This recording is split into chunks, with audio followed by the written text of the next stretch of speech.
Pour notre plus grand plaisir, Marc Duet revient donc à Ypres. Il y revient 13 ans après avoir gagné en Porsche. 13 ans, 13 porte-bonheur peut-être. En tout cas, c'est notre coup d'œil dans le rétroviseur. Nous sommes en 1979 et depuis 5 ans déjà, Ypres est dominé par les pilotes étrangers. Vainqueur en 1978, le Britannique Tony Pond sur Talbot Lotus domine le début de course avant de sortir de la route. Marc Duet connaîtra le même sort. Nos espoirs se reportent donc sur cet homme, Hermès Delbar. Le Gantois connaîtra des problèmes mécaniques, il ne pourra suivre le rythme imprimé par le Français Bernard Beguin. C'est donc Bernard Beguin, le Français, qui s'impose avec sa Porsche 911 aux 24 heures d'Ypres 1979.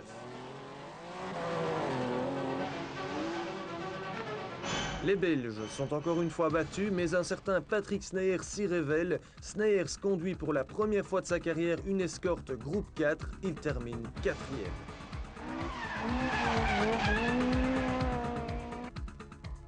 « 1980, Marc Duet est toujours à la recherche d'un volant qu'il n'arrive pas à trouver. Il est spectateur. Bernard Beguin, lui, est bien présent et plus décidé que jamais à s'imposer. Une sortie de route le retarde en début de course. Beguin terminera 3e.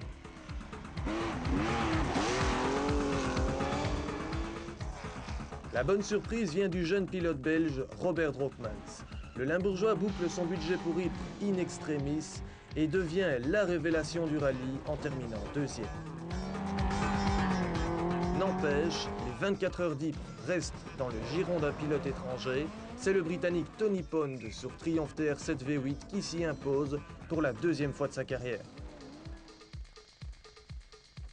1981, la domination étrangère est ébranlée en début de course par la Porsche de Marc Duet. Malheureusement, Duet sort une première fois de la route et cède le leadership à la Ferrari 308 GTB du Français Andruet. Dans sa remontée folle, Marc Duet, l'Ardennais volant, sort à nouveau de la route, effectue un tonneau et redémarre aussitôt pour terminer 4e de l'épreuve. Même si le Français Andruet impose sa Ferrari à Ypres, on sent de plus en plus la jeune génération belge pointer à l'horizon. 1982, les conditions de course sont épouvantables. La Lancia 037 fait ses débuts en Belgique, mais un jeune Belge lui vole la vedette. Il fait un festival au volant de sa Porsche, c'est Marc Duet. Il remporte pour la première fois les 24 heures d'Ypres et entre dans l'histoire. Après 8 années de domination, les étrangers sont battus à Ypres.